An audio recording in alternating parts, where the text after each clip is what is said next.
so it can really be a nice, very personal interaction. That will be good. So I have a few slides, okay, but stop me at any point.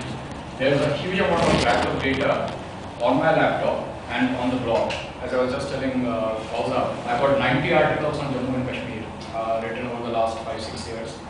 There are altogether about 1,300 articles on the blog on a variety of topics. So a lot of background information on the blog, also on the laptop, and we can go deep into that. Okay, so I'll just try to frame the discussion. I really want this interactive, as I said, it's not a lecture, don't think about it as a lecture.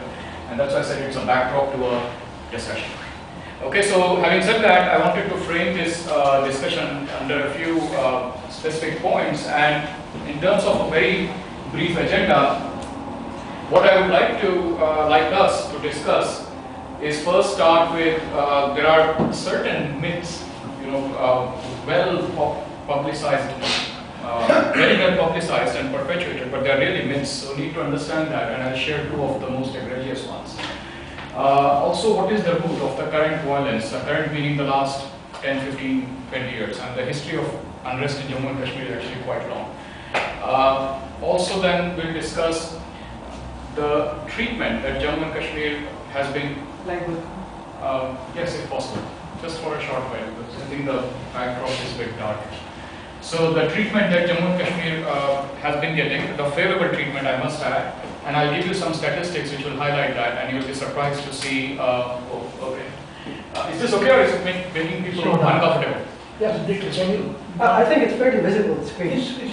Is it fine? Yeah. Okay, then let's keep it. I think we want to deem it anyway, sir. Okay, yeah, let's talk about. So that's fine. Let's keep it. Anyway, the purpose is not the slides. The purpose is to chat, and then we will look at a few other points which a lot of us, even otherwise well-read and educated Indians, are not aware of. So that's the nailing the lies. I'll just spend about 2 minutes on what a proposed solution would be. Now, I've got solution within quotes because the issue is so complex that anyone who says they have a solution must be looked at with skepticism. Okay, so that's why I just said within quote solution. And most importantly, what can you do? Okay, because I always believe that the end point of any such discussion must be at least a few action points. Otherwise, we come, we talk, we leave. Okay, that's good, but nothing happens. So we'll spend a bit of time on this. So let's look at some of the myths and realities and some of the background. First, background context is some important dates. Okay, now I don't want to spend too much time on this. This is not a talk on history of Jammu and Kashmir.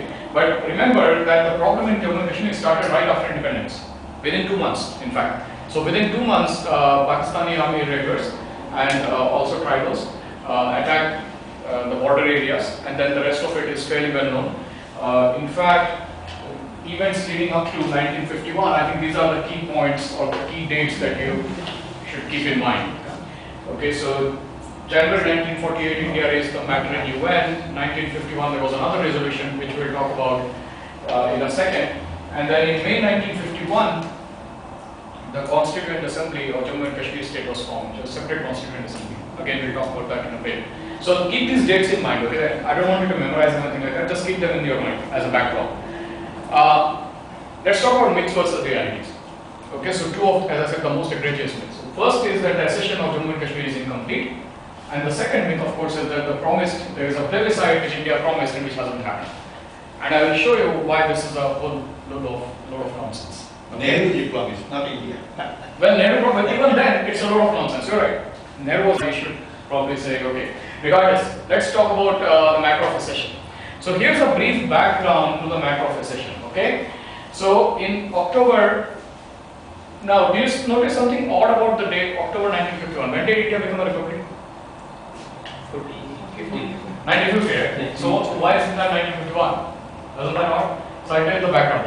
In 1949, November 1949, the members of legislative assemblies of all the states agreed and accepted that the Constitution of India will be what they would be governed by, except the members of Jammu and Kashmir Legislative Assembly, who said they had been promised a separate constitution, so we will not accept that. So, and that's the background to Article 370, by the way, which will come to later in the talk. But because they said we won't be governed by that, Karan Singh, who was the son of Hari Singh, convened the Constituent Assembly, which was formed in 1951, earlier in 1951, and in October 1951, Sheikh Abdullah, whose party had won the elections, in fact won all the seats in the elections that were held, convened this Constituent Assembly, okay, and asked them to basically choose amongst three choices. And the three choices were accession to India, to Pakistan, or complete independence.